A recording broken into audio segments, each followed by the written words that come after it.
They followed a signal no one had sent. That is the first thing the chronicles record about the journey to the Solibri relay station. Not the courage it required, not the mathematics Veylan worked through 3 sleepless transits to confirm the signal's origin, not the argument Tessith made in the courier ship's narrow cargo bay about whether the ledger already knew. The first thing recorded is that the signal was not meant for them.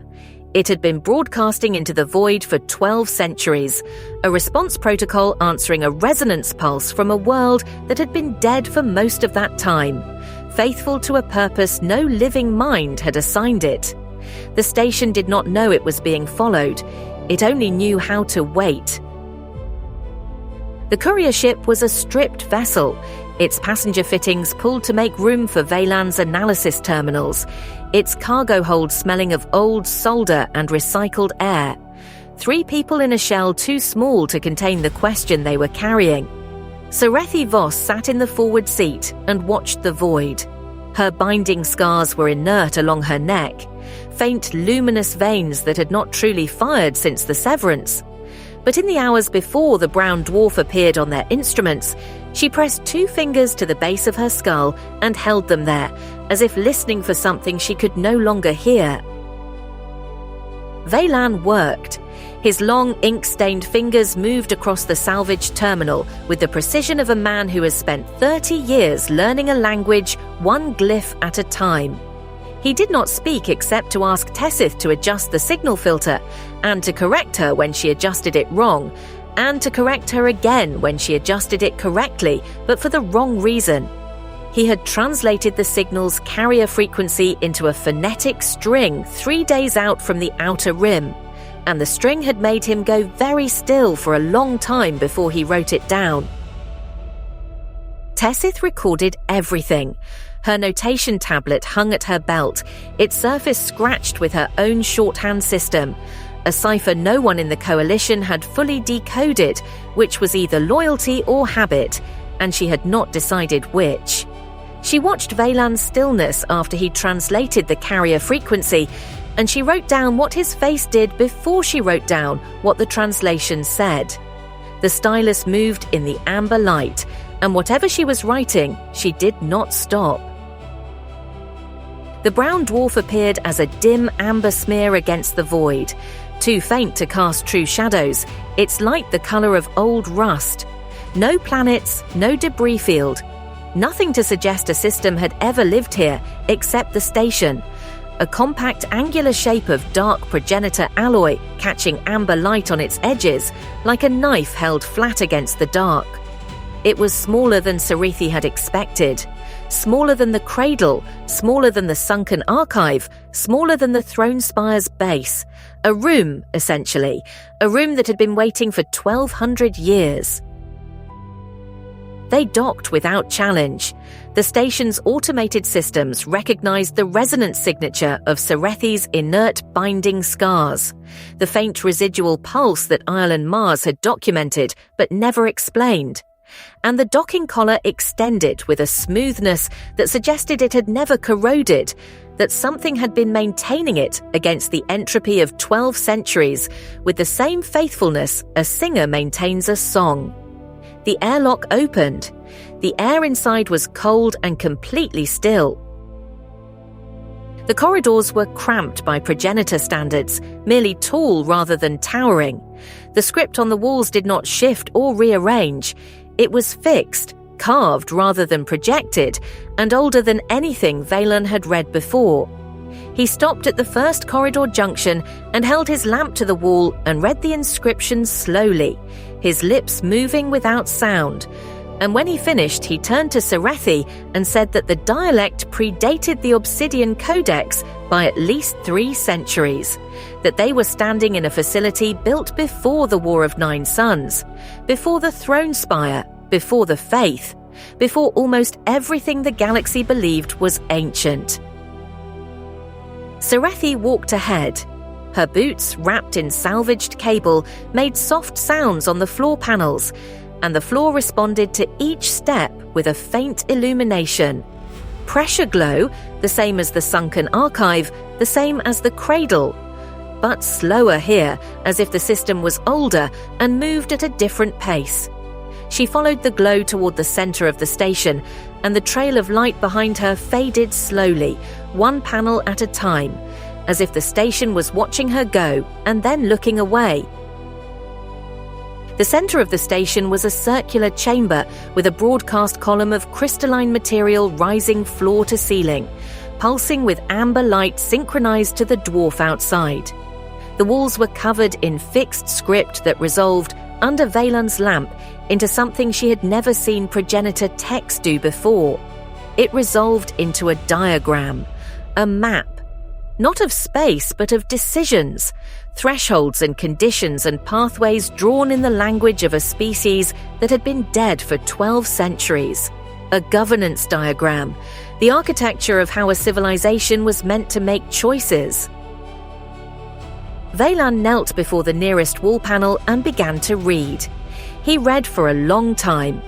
Tessith stood at the chamber's edge with her notation tablet open, her stylus moving in the shorthand no one had fully decoded. Serethi stood at the broadcast column and pressed her palm flat against the crystal and felt nothing. No binding response, no resonance, nothing. And then felt something so faint she could not be certain it was real. A pulse, slow as a sleeping heartbeat. The station, recognizing her. What Veylan read aloud when he finally spoke was this. The station was a relay node for the Progenitor governance substrate, not a copy made after the War of Nine Suns, the original. Maintained in continuous operation for 12 centuries by automated systems that had never been told to stop. The substrate was complete, every clause, every threshold, every operational phrase. And at the substrate's end, in the oldest script on the oldest wall, was a protocol that Veylan read twice before he said it aloud, because the first time he read it, he thought he had mistranslated. He had not mistranslated. The protocol was a revocation clause, not a shutdown of the substrate systems. The substrate would continue to function, continue to maintain whatever decisions had been encoded into it. But any trained speaker, any person who had learned the operational language, bloodline or no bloodline, binding or no binding, could speak the revocation phrase and suspend the substrate's authority entirely, and speak the operational phrase to restore it. Governance under the substrate was not permanent, it was provisional. It required active consent to continue. It could be ended by anyone who understood what they were ending. The silence after Veylan finished speaking lasted long enough that the broadcast column's amber pulse completed a full cycle. Then Serethi asked him whether Sorvath Kade's fragment contained this clause. Veylan said no. She asked him whether Kade would have known it was missing. He said the fragment's internal structure would have shown a clean excision, not a degraded edge. Someone had cut it out. Someone had known exactly what they were removing and had removed it deliberately. Tessith said quietly that she knew who. She had seen the correspondence in the Ledger's archive before she defected. A code name, the Gardener, Cassia Morn.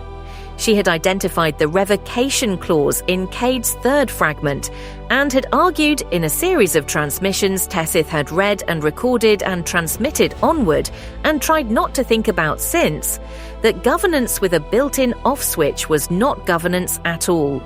That any system which could be dissolved by a trained speaker was a system that would be dissolved by the first speaker with a grievance. That authority required permanence to function.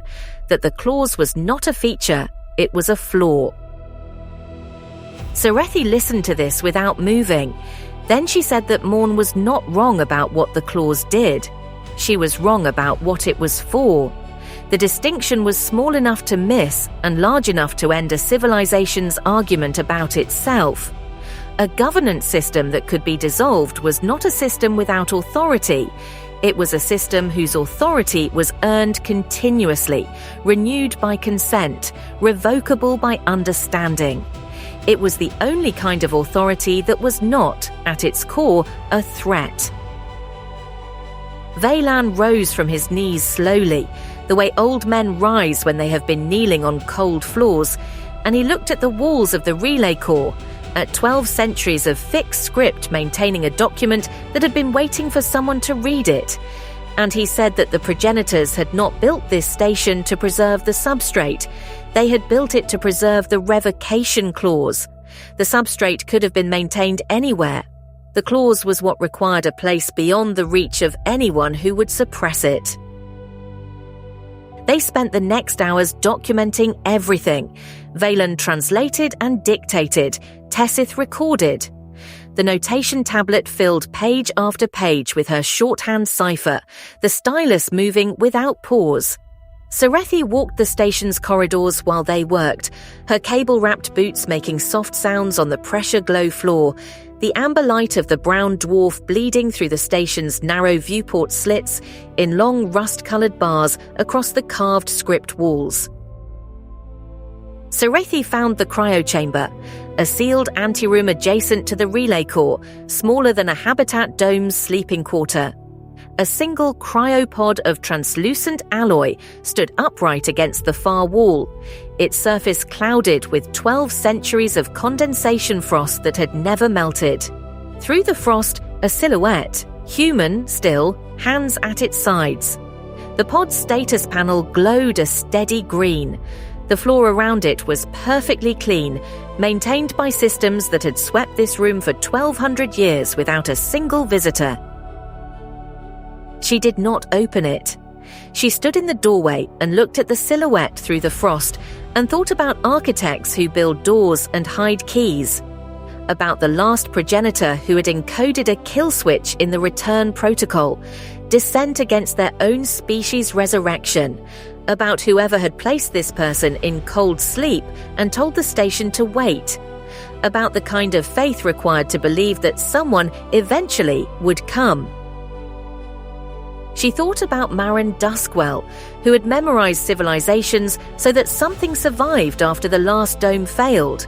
She thought about the mineral paste and the welcome songs, and the century-long relay of progenitor phrases passed mouth to mouth without comprehension. She thought about the Ash Singer network, which had been a progenitor relay without knowing it, faithful to a purpose no living mind had assigned it. The station and the singers were the same thing. Patience as engineering, memory as infrastructure, a civilization's final act of trust in whoever came after. When she returned to the relay core, Veylan had finished his translation and was sitting on the floor with his back against the broadcast column, his ink-stained fingers still for the first time since she had known him. Tessith stood at the chamber's edge with her notation tablet open, her stylus moving. The amber light pulsed. The fixed script held its shape on the walls.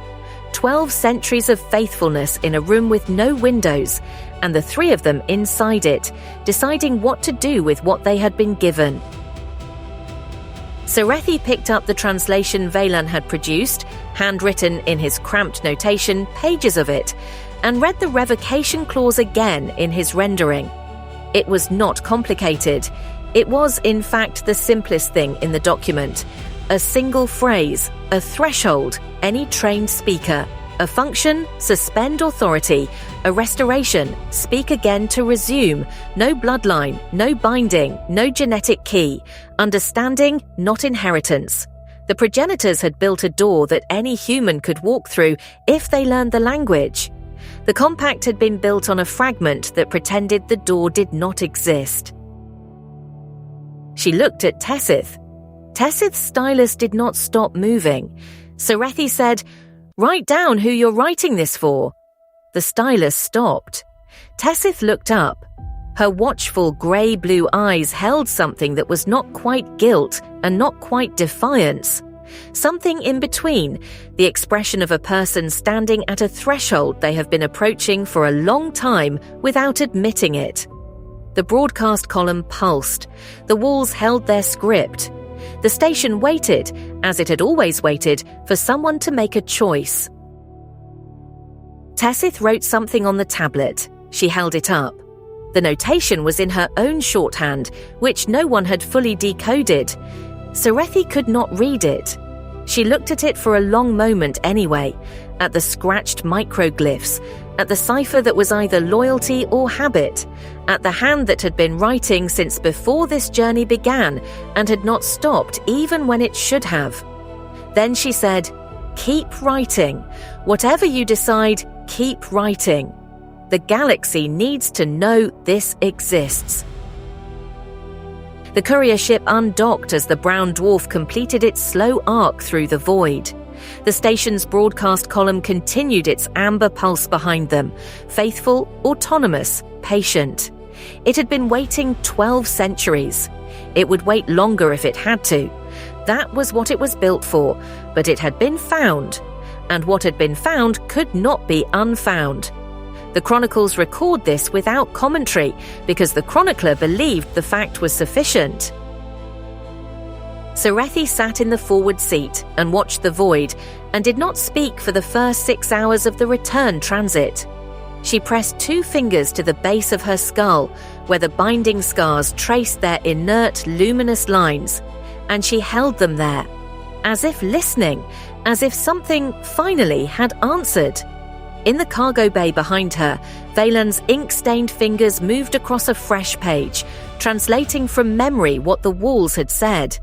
And Tessith's stylus moved across her tablet, in her cipher, writing for someone whose name the chronicles do not record. The chronicles record that Sorvath Kade, when she learned what had been found, said nothing for a long time. Then she said that a governance system with a built-in off switch was a system waiting to be switched off. She was not wrong. She was also not the only one who would decide what happened next. That was the point. That had always been the point. The progenitors had built a civilization that could end its own authority. Whether the civilization that inherited the ruins would do the same, that was the question the station had been waiting 12 centuries to ask. It was still waiting. It would wait as long as it had to.